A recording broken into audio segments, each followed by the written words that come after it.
அனைவருக்கும் வணக்கம். மீனராசினியர்களுக்கு நிகழ்ந்து கொண்டிருக்கும் ஏப்ரல் மாதம் 26/4/2025 என்று ராகு மற்றும் கேதுவினுடைய பெயர்ச்சி அமைகிறது. இதன் காரணமாக உங்களுடைய வாழ்வில் தானாக நடக்க போகும் நல்லது என்ன, குறிப்பா இத்தருணங்கள்ல என்ன மாதிரியான நன்மைகள் எல்லாம் ஏற்பட இருக்கு, கிரக நிலைகளின் ரீதியாக அமையிருக்கும் சாதகங்கள் என்ன, பாதகங்கள் என்ன, மேலும் என்ன மாதிரியான முன்னேற்றங்கள் எல்லாம் உங்களுடைய வாழ்வில் ஏற்பட இருக்கு. குறிப்பா இந்த ராகு மற்றும் கேதுவினுடைய பெயர்ச்சி நிகழக்கூடிய இத்தருணங்கள்ல கிரகங்களுடைய சஞ்சார நிலைகள் என்ன என்று பார்க்கும்போது, மேஷத்தில் சூரியன் உச்சம் பெற்றும், ரிஷபத்தில் குரு பகவானும், கடகத்தில் செவ்வாய் நீச்சம் பெற்றும், சிம்மத்தில் கேதுவும், கும்பத்தில் சனி பகவானும் ராகுவும் சஞ்சரிக்கிறாங்க. மீனத்தில் சுக்கிரனும் புதனும் இணைந்து சஞ்சரிக்கிறாங்க. இந்த கிரகங்களுடைய சஞ்சார நிலைகளின் காரணமாக மீனராசினியர்களுடைய வாழ்வில் குடும்ப சூழ்நிலை ரீதியாக உத்தியோகம், தொழில், வியாபாரம், கலைத்துறை,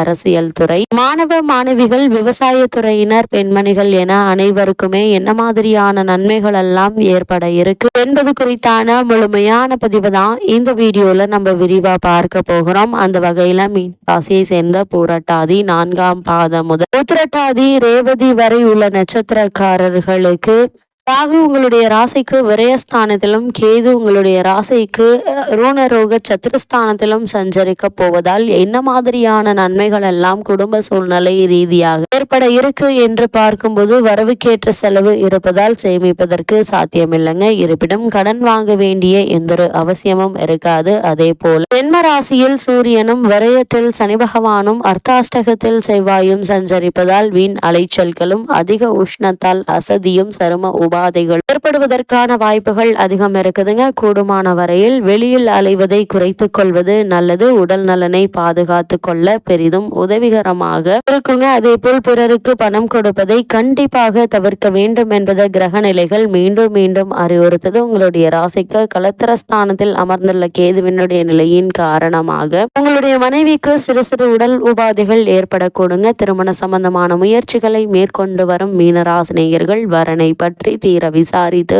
ஆராய்ந்து அதற்கு பிறகு அதற்கான முயற்சிகளை மேற்கொள்வது நல்லதுங்க. காரணம், தற்போது உங்களுக்கு விரய சனி ஆரம்பித்து உள்ளதால வரனை பற்றி தீர விசாரித்து அதற்கு பிறகு வரனை நிச்சயிப்பது உங்களுடைய எதிர்கால வாழ்க்கைக்கு நல்லதுங்க. அதே போல கணவன் மனைவி உத்தியோக காரணமாகவோ அல்லது மற்ற காரணங்களுக்காகவோ பிரிந்திருந்தவர்கள் ஒன்று சேர இருக்கீங்க. பூர்வீக சொத்து சம்பந்தமான வழக்குகள் இருந்துச்சு அப்படின்னா அந்த வழக்குகள்ல சாதகமான தீர்ப்பினை தற்போது நீங்கள் தாராளமாக எதிர்பார்க்கலாங்க. கேது உங்களுடைய ராசிக்கு 6ஆம் இடத்தில் சஞ்சரிக்க இருப்பதால புகழ் பெற்ற, பாடல் பெற்ற திருத்தல தரிசனம் உங்களுக்கு கிடைக்க இருக்குது. தற்போது நடைபெற்று வரும் தசாபுக்திகளின் அடிப்படையில் ஒரு சிலருக்கு சொந்த வீட்டிற்கு பயிற்சியாக கூடிய, அதாவது சொந்த வீட்டிற்கு நீங்கள் செல்லக்கூடிய ஒரு நிலை இருக்குதுங்க. புதிதாக இடம் வாங்குவது, நிலம் வாங்குவது அல்லது மனை வாங்குவது சம்பந்தமான முயற்சிகளை மேற்கொண்டுபவர்களுக்கு நல்ல ஒரு முன்னேற்றம் ஏற்பட இருக்கு என்பதை கிரகங்களுடைய சஞ்சார நிலைகள் தெளிவாகவும் உறுதியாகவும் எடுத்துக்காட்டுதுங்க. அதே போல மீன ராசியை சேர்ந்த உத்தியோகஸ்தர்களுக்கு மேலும் என்ன மாதிரியான நன்மைகள் எல்லாம் உங்களுடைய வாழ்வில் ஏற்பட இருக்கு என்று பார்க்கும்போது, உத்தியோகத்துறை சனி பகவானுடைய கட்டுப்பாட்டில் தாங்க இருக்குது. தற்போது அவர் அனுகூலமாக இல்லைங்க. மேலதிகாரிகள் காரணமின்றி உங்கள் மீது வெறுப்பை காட்டுவாங்க. சக ஊழியர்களும் உண்மையாக நடந்து கொள்ள மாட்டாங்க. எந்த நிலையிலும் உணர்ச்சி வசப்படாமல் இருப்பது எதிர்காலத்திற்கு நன்மை செய்யுங்க. வெளிநாடு சென்று பணியாற்ற வேண்டும் என்ற விருப்பம் இருந்துச்சு அப்படின்னா அதற்கான முயற்சிகளை தற்போது தாராளமாக நீங்கள் மேற்கொள்ளலாங்க. இடைத்தரகர்களிடம் பணம் கொடுத்து ஏமாற்றப்படுவதற்கு சாத்தியக்கூறுகள் உள்ளது. கிரக நிலைகள் எடுத்துக்காட்டுது. எச்சரிக்கையாக கவனமாக இருப்பது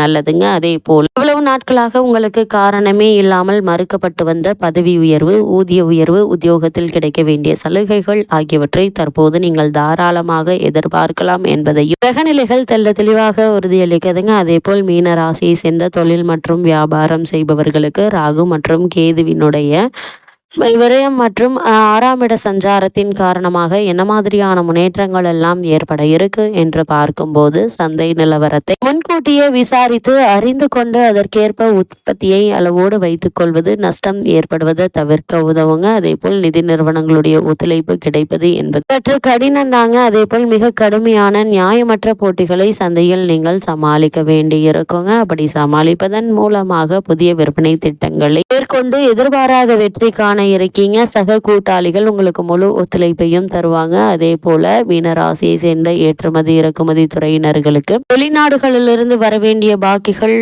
தாமதப்படுங்க. வியாபாரம் சம்பந்தமாக வெளியூர்களுக்கோ அல்லது வெளி மாநிலங்களுக்கோ செல்லும் போது உடைமைகளை பாதுகாப்பாக வைத்துக் கொள்ள வேண்டியதன் அவசியத்தை கிரக நிலைகள் தெல்ல தெளிவாக எடுத்து காட்டுது. அதே போல கலைத்துறையினரை பொறுத்த வரைக்கும் வாய்ப்புகள் சற்று குறைய கொடுங்க. அதன் காரணமாக வருமானம் அதிகரிக்க இருக்கு. மருத்துவ செலவுகளை தவிர்க்க முடியாது. வெளியூர் பயணங்கள்ல கைப்பணம் விரயமாகும். அதே போல் திரைப்படத்துறையினர் ஆடம்பர செலவுகளை குறைத்துக் கொள்வது நல்லதுங்க. நடிகர்கள் நடிகைகளுக்கு நல்ல ஒரு வாய்ப்பு கிடைக்க இருக்குதுங்க. அதே போல இத்தருணங்களை பொறுத்த வரைக்கும் அரசியல் தொடர்புகள்ல ஆதரவு சிறிது குறைய கொடுங்க. அதே போல் அரசியல் துறையினரை பொறுத்த வரைக்கும் இக்காலகட்டம் முழுவதுமே கிரக நிலைகள் ஓரளவு உங்களுக்கு உதவிகரமாக அமைஞ்சிருக்குது. தேவையற்ற பிரச்சனைகள்ல சிக்கிக்கொள்ளும் வாய்ப்பு உள்ளது. ஏழரை சனியினுடைய நிலை எடுத்து காட்டுதுங்க. கூடுமான வரையில் முக்கிய பிரச்சனைகள்ல உங்களுடைய கருத்துக்களை வெளியிடாமல் இருப்பது நல்லது. நீங்கள் உண்டு உங்களுடைய வேலை உண்டு என்று பொறுமை நிதானம் மிக மிக அவசியம் என்பதை கிரக நிலைகள் மீண்டும் மீண்டும் அறிவுறுத்துதுங்க. அதே போல மீன ராசியை சேர்ந்த மாணவ மாணவியரை பொறுத்த வரைக்கும் கல்விக்கு அதிபதியான புதன் மட்டுமல்லங்க மற்ற முக்கிய கிரகங்களும் கூட உங்களுக்கு சாதகமாக சஞ்சரிக்கிறாங்க. தக்க தருணத்தில் படித்தவை மறந்து போகுங்க. ஆசிரியர்களுடைய ஆதரவு குறைய கொடுங்க. ஏழரை சனியினுடைய தாக்கத்தினால் அடிக்கடி உடலில் சோர்வும் அசதியும் ஏற்படுங்க. இது கல்வி முன்னேற்றத்தை விரிவாக பாதிக்கும் என்பதால கல்வியில் அதிக கவனம் நல்லதுங்க. இன்றைய கல்விதான் நாளைய எதிர்காலத்தை தீர்மானிக்கும் என்பதை மாணவ மாணவிகள் உணர்ந்து உங்களுடைய முழு கவனத்தையும் கல்வியில் செலுத்துவது உங்களுடைய எதிர்கால வாழ்க்கைக்கு மிக மிக நல்லதுங்க. மாணவர்களுடன் வெளியில் சுற்றுவது தேவையில்லாத இடங்களுக்கு செல்வது ஆகியவற்றை தவிர்ப்பது நல்லது. அதே போல் விவசாயத்துறையினரை பொறுத்த வரைக்கும் பூமிக்காரகரான செவ்வாய் அர்த்தாஷ்டக நிலையில் சஞ்சரிப்பது நன்மையை அளிக்குங்க. அதே போல முக்கிய கிரகங்கள் ஆதரவாக இல்லைங்க. வயல் பணிகள் கடுமையாக இருக்கும். கால்நடைகளுடைய பராமரிப்பில் பணம் விரயமாகுங்க. விரயமானாலும் நீங்கள் கடன் வாங்க வேண்டிய அவசியம் இல்லைங்க. ஏதாவது ஒரு வகையில் வருமானம் இருந்து கொண்டே இருக்குங்க. அதே போல் ஒரு சிலருக்கு தற்போது நடைபெற்று வரும் தசாபக்திகளினுடைய அடிப்படையில் வருமானமும் அதிகரிக்க இருக்கு. கால்நடைகள் அபிவிருத்தி அடைய இருக்குதுங்க. பணப்பற்றாக்குறை கவலை அளித்து வந்த நிலையில நல்ல ஒரு முன்னேற்றத்தை இப்போது நீங்கள் தாராளமாக எதிர்பார்க்கலாம். அதே போல மீன ராசியை சேர்ந்த பெண்மணிகளை பொறுத்த வரைக்கும் ஏழரை சனியினுடைய தாக்கத்தினால் அடிக்கடி ஏதாவது ஒரு உடல் பாதைகள் ஏற்பட்டு ஓய்வெடுக்க வேண்டிய அவசியம் ஏற்பட்டு எதற்கெடுத்தாலும் கோபம் வருங்க. கூடுமான வரைக்கும் உங்களுடைய முன் கோபத்தை தவிர்ப்பது நல்லது. மனதில் டென்ஷன் உண்டாகும். தேவையில்லாத விஷயங்களுக்கு கோபப்படுவது உணர்ச்சி வசப்படுவதை தவிர்த்து கொள்வது உங்களுடைய உடல் ஆரோக்கியத்திற்கு நல்லது. மனத்திற்காக காத்திருக்கும் கண்ணியருக்கு வரன் அமைவதில் ஏற்பட்டு வந்த கால தாமதங்கள் நீங்கி நல்ல ஒரு வரன் அமைய இருக்குது. இருந்தாலும் வரனை பற்றி தீர விசாரித்து ஆராய்ந்து அதற்கு பிறகு வரனை நிச்சயிப்பது உங்களுடைய எதிர்கால வாழ்க்கைக்கு நல்லதுங்க. மீனராசினியர்களுக்கு கிரகநிலைகளின் ரீதியாக கூறப்படும் பரிகாரம் என்ன என்று பார்க்கும்போது சனிக்கிழமைகள்ல ஒரு ஏழைக்காது உணவளியுங்க. எண்ணற்ற நன்மைகள் உங்களுடைய வாழ்வில் ஏற்படும்.